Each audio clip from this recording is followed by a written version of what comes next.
Howdy folks, Nathan Adlin here with the Fast Lane Car, the Fast Lane Truck, and you must be watching TFL now because that's the only place you can find Ask Nathan. Okay, let's get right to it. First of all, there's a little bit of an elephant in the room. I'm not just talking about myself. We were not able to capture Ask Nathan at the North American International Auto Show. Now, we did get wall-to-wall coverage, and there's some great video there, but unfortunately, we didn't have enough time to do it. So that's why there's a bit of a gap in terms of videos. And I do apologize for that. I did promise you that. We'll try to do it at the Chicago show. Who knows, we might be able to get that done. Now, speaking of Chicago shows, there is a question about Nissan. And Nissan likes to show up at Chicago. They like to debut new vehicles. And this question comes in. We're getting right to it. And yes, I'm reading them right off last week's.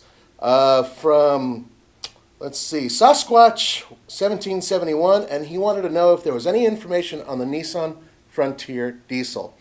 No, there's very little available. Now, we did drive a prototype a while back, but they have been very slow with giving us any information about the Frontiers, and part of the reason why is because they're actually still doing stuff that's focusing on the Nissan Titan. Believe it or not, there's more stuff that's coming out.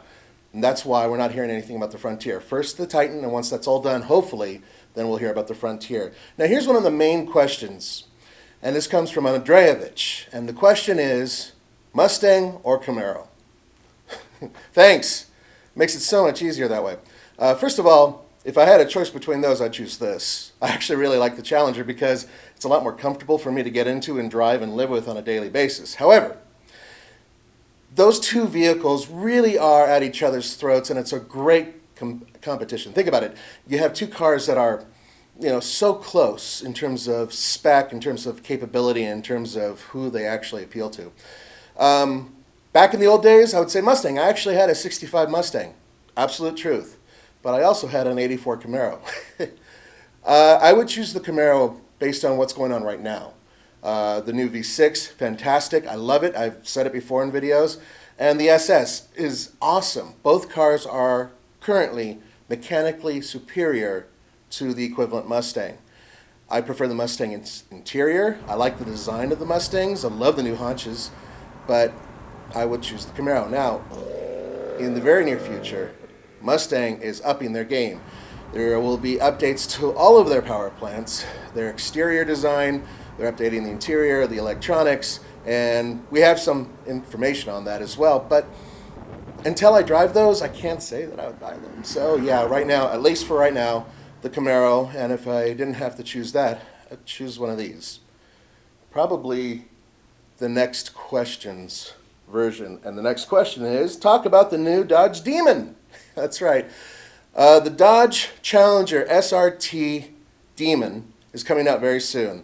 And from what I understand, and probably from what a lot of you have understood, the Demon will be a straight line, very fast car. They're eliminating at least 200 pounds from the Hellcat, and they will have larger rear tires, it looks like, an upgraded suspension, and a lot more power. How much power? No idea. The rumors have been everywhere from about 830 horsepower all the way up to 900 horsepower, which is really hard to believe, but then again, just a couple years ago, 700 horsepower was hard to believe. It may not be that much more horsepower. It might be a little bit more torque. And the overall setup could make it a vehicle that's much faster. The biggest problem is this. You can put all the horsepower you want in there. The hard part about the Hellcat, and most likely the Demon, is the fact that you have to put that power on the ground. And my opinion, it will be a difficult thing to do unless you have all-wheel drive. Yeah, it doesn't look like it's going to be all-wheel drive, even though they now have a Challenger that has all-wheel drive. They call it a muscle car. It has a V6.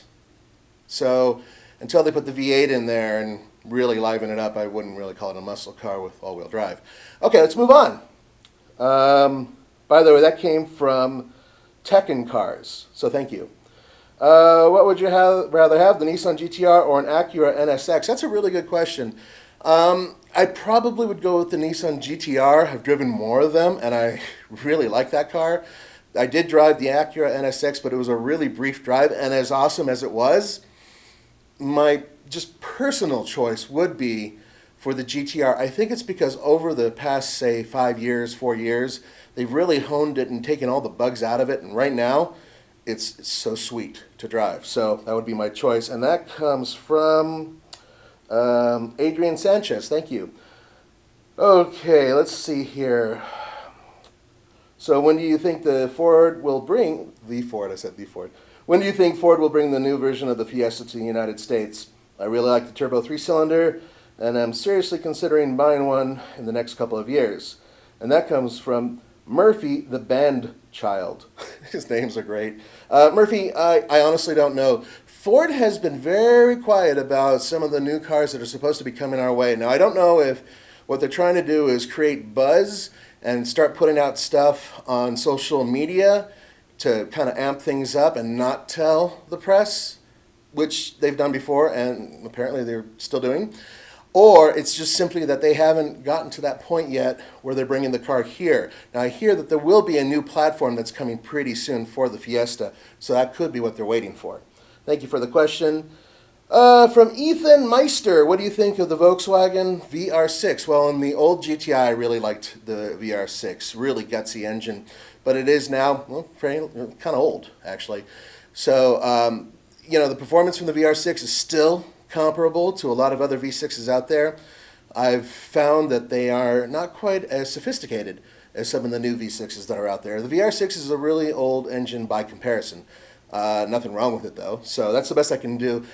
In the old GTI, the VR6 kicked ass. Okay, from Ethan S., what do you think about the new Camry? Do you like the direction Toyota and Lexus are going with in terms of styling and trying to make their cars more fun and sporty?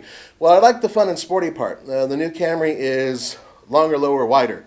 And supposedly there'll be a beefy engine available for it as well. So that's great. I love the profile. I think it looks great. The rear end, well, it looks pretty good.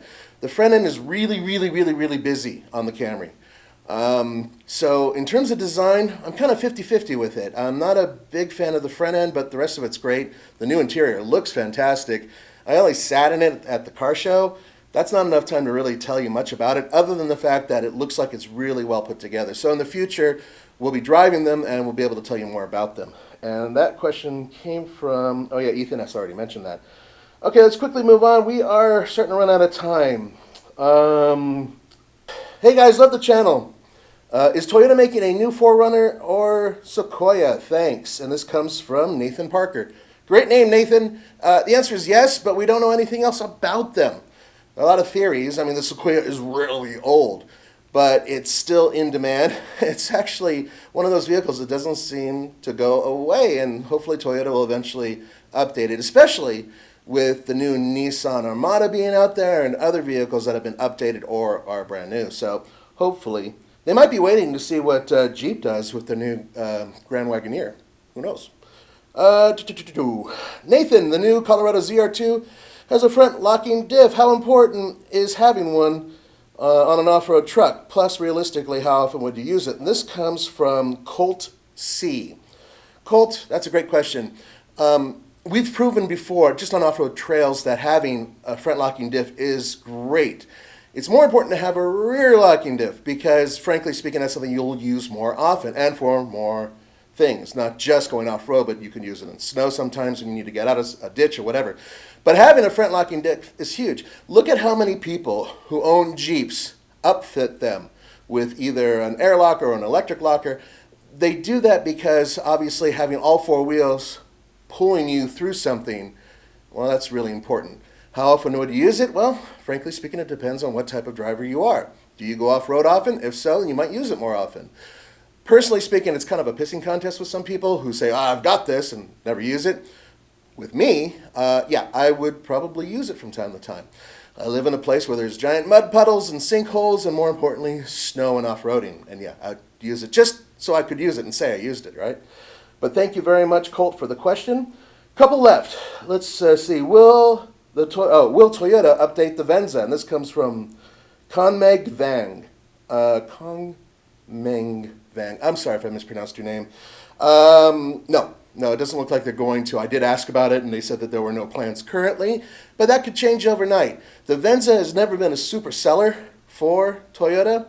It actually was one of those vehicles that started off kind of good, I mean, better interior, and then actually kind of tapered off to a less a less luxurious interior. It was really weird. It just felt like the car was sort of forgotten about and pushed to the side. So as far as I know, they have completely discontinued it, and we will not see another one anytime soon. What's the deal with the new Taurus? What's the deal with the new Taurus? And that comes from TPR 1634. I have no idea. The funny thing is that the Fusion has really been kicking ass and is really their go-to car. And it has just about as much usable interior space, and it's frankly a good car. And it doesn't make a lot of sense right now to own a Taurus other than getting the really beefy one with the EcoBoost and the all-wheel drive. So Ford has not announced any plans yet for updating the vehicle, but you never know. So sorry, I can't tell you more than that. Let's, there are a lot of questions. Okay, guys, I'm going to just go down to the last couple. Oh, by the way, and I've seen this a couple times where people have been grumbling, oh, you never mentioned my question or you didn't answer my question. Just do it again in the next one or the next one. The first few are the easiest ones for me to answer, and more importantly, if it's something that I haven't answered before, then of course I'm going to be drawn to it. Okay, so just letting you guys know for those of you who mentioned that.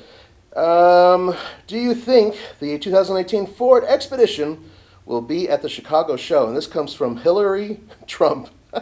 Great name. Hillary, the answer is possibly. Ford has been pulling away from doing big reveals at auto shows. Hell, we just came back from Detroit, and they brought nothing out on stage. However, it's time. So we've been hearing about them updating this vehicle, so it's entirely possible that it could be at that show. The Chicago Auto Show is very popular for trucks, and this is a truck, so we'll see what happens. Okay, that's going to have to do it for this week. We are running out of time. Thank you guys so much for throwing your questions right at me, and I will do my best in the future to answer them. Yes, I am a Steelers fan, and by the time you'll be watching this, hopefully my guys will have won. All right, thanks again. I'll see you next time. Remember, put your comments down below, and I'll do my best to answer any questions. See you next time.